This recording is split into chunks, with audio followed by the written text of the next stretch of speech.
Okay, what data finally convinced you that 9/11 was not just by 19 hijackers? You know, the final convincing was this molten metal that I learned about. And pretty quick, I'm learning about molten metal pools under both towers after they collapsed, and Building 7. Now, Building 7 wasn't even hit by a jet, you know, and yet it comes down, and then it's got this molten metal underneath. And where'd that come from? This is how it's been since day one. Oh, it's unbelievable. And this is 6 weeks later, almost 6 weeks later. And as we get closer to the center of this, it gets hotter and hotter. It's probably 1,500 degrees. We've had some small windows into what we thought was a core at some point, and it looked like an oven. You know, it was just roaring inside. And it's just a bright, reddish orange color. See that stuff he's pulling out? What was that, Chief?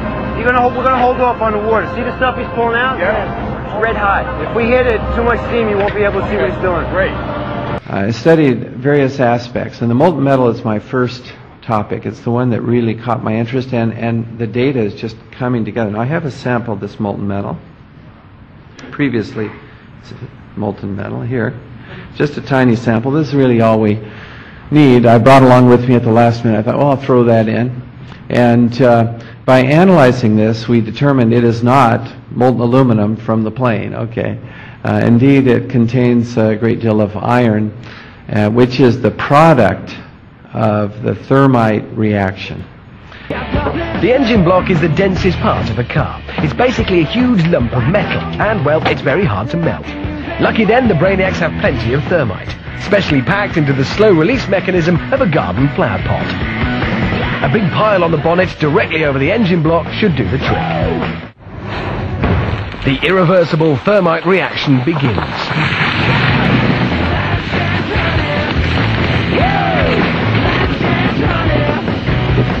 Within seconds, the fiery concoction eats through the bonnet, spraying molten thermite into the engine beneath. The devastation continues inside until finally a torrent of white-hot liquid metal pours out of the bottom, signaling the inevitable victory for thermite. This thermite is so hot, this molten iron, especially when you mix sulfur in. Now it's called thermate.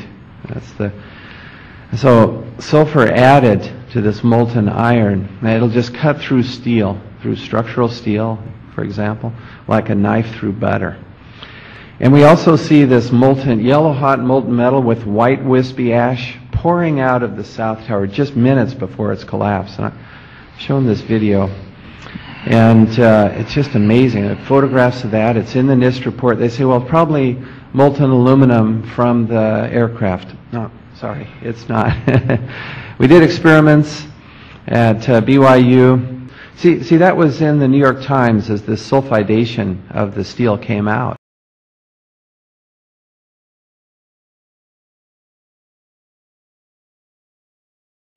And the New York Times said this is the greatest mystery uncovered so far. On that, the molten metal pools indicate, in this case, a large amount of incendiary or explosive material. Super thermite is explosive.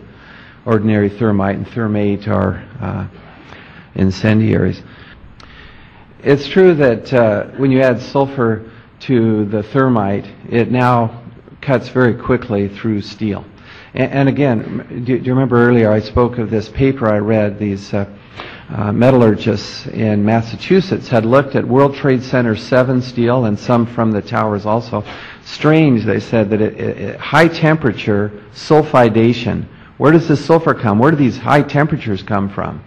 Well, the answer, you see, we're getting at, it's totally consistent with this thermate. And is clipped to the edge of the steel structure. Although it doesn't contribute much to the mass of the building, it takes the full brunt of the wind. In a way, the structure is the bones or the skeleton, and the exterior wall is the skin. Every single square foot of skin on a tall building has wind pressure on it, which we convert to a static wind pressure, and it's about 40 pounds a square foot. Could be 50, could be 30, it depends upon the height of the building. We get that information from wind tunnel tests.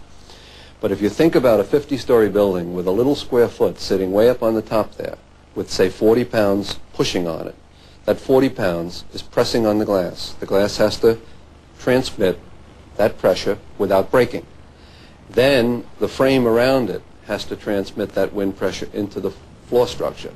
The floor structure then has to transmit the load back into the structure, and the structure has to take it down to the ground, and it goes out into the foundations. If you take an example like the World Trade Center, which is about 1,300 feet tall and about 200 feet wide, there's approximately 260,000 square feet of area on the windward side. And if we use a number of 100 pounds a square foot, that means there's 13,000 tons of force tending to want to push the World Trade Center over and slide it on the ground. That force has to get down into the foundations. And that's what we use to design the buildings. We take the forces from the top and we make sure they get down to the bottom.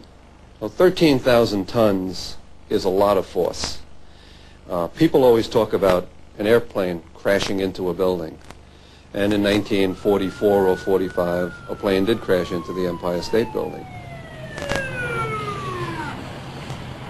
But the largest aircraft flying today, at least commercially, the 747, fully loaded, is on the order of 300 tons. So if you think about a 300-ton element crashing into a building that's been designed to carry 13,000 tons, you can... The building was designed to have a fully loaded 707 crash into it. That was the largest plane at the time. I believe that the building probably could sustain multiple impacts of jetliners because this structure is like the mosquito netting on your screen door, this intense grid, and the jet plane is just a pencil puncturing that screen netting. It really does nothing to the screen netting.